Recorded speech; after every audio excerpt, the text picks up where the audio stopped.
In 2 hours, Bob, Daniel Furlong will learn his fate. The prosecutor told me he's expected to spend the rest of his life in jail. In November, Furlong pleaded guilty to Parrack's murder. An interrogation video obtained through the Freedom of Information Act, Furlong said he tied the girl up, sexually assaulted her, and suffocated her to death before leaving her body in a Constantine cemetery. Her mother would later find her body that night. For 8 years, the case went unsolved until August of 2015. Furlong was arrested after trying to lure a 10-year-old girl into his white pigeon garage. His DNA from that case matched DNA found on Parrack's body and clothing. Now, Furlong pleaded guilty to second-degree murder. All of his other charges were dropped as part of this plea agreement. We're headed into the courthouse for this hearing starting at 2 o'clock. We'll have a reaction coming up at 4, 5, and 6. Live in Centerville, Suzanne Spencer, WSBT 22 News. Suzanne, several people there showing their support.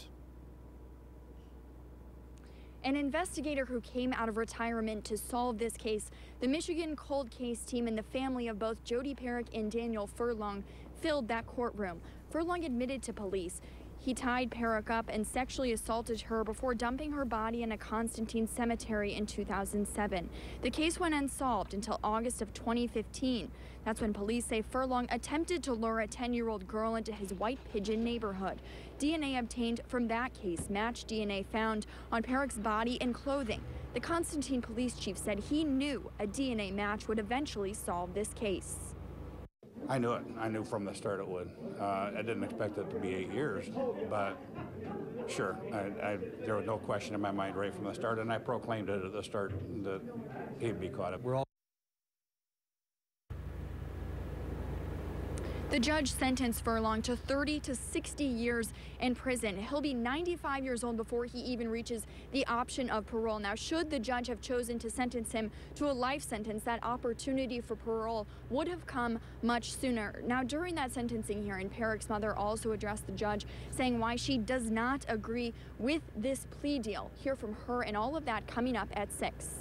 All right, Suzanne Spencer live tonight in Centerville. Suzanne, thank you so much. Well, who killed her and why? For 8 years, Jodi Parrack's family wanted to know that answer. Today, her family has one. 65-year-old Daniel Furlong will likely spend the rest of his life in jail for her gruesome murder. WSBT 22's Suzanne Spencer is outside the St. Joseph County Courthouse right now.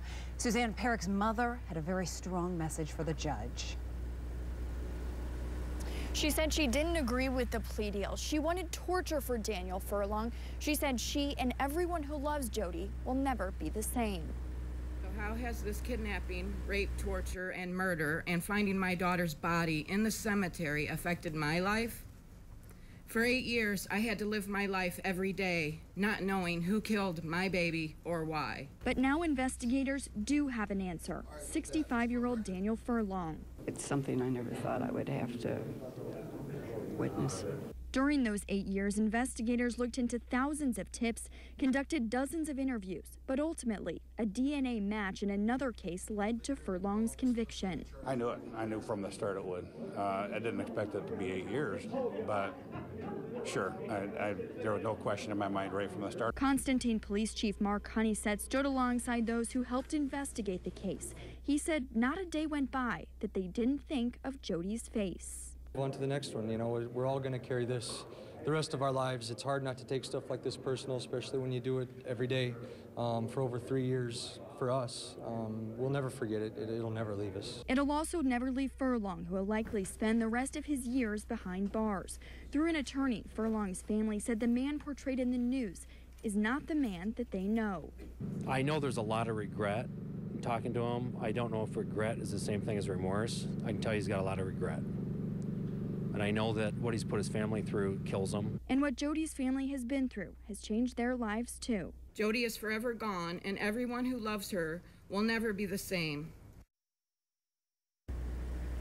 Furlong was sentenced to 30 to 60 years behind bars. His first opportunity for parole will be when he reaches the age of 95. Now, should the judge have chosen to do a life sentence, that opportunity for parole would have come much sooner. Now, I also had a conversation with the prosecutor afterwards about potentially his involvement in any other cold cases. He says they're looking into all of those options. We know specifically he was questioned regarding the Brittany Beers case, a missing girl who vanished from Sturgis in the 90s, but investigators at this point aren't saying much more than that. Live in Centerville, Suzanne Spencer, WSBT 22 News.